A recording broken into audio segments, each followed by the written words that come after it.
Gak ada otak orang lungkop ini ya.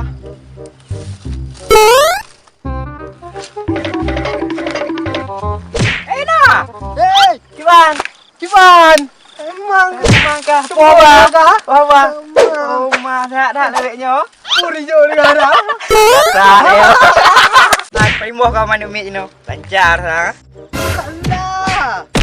Enggak ada. Semua di Gunung Panggang nama Jiu. Kakak piu yang tadi. Memang nampak ada. Nambalahnya. Hai, dengar kau kuliah apa poli ya? Oh, poli juga aku lihat. Enggak sanggup aku daftar di kampung wak. Jurusan pun kacau. Kayak biasa wak sastra Arab. Pekan kacau jurusan sastra Arab. Wah, aku gegop dipikir dengan mudahan tu. Hai, cupu. Ya, ceroh ke. Salah.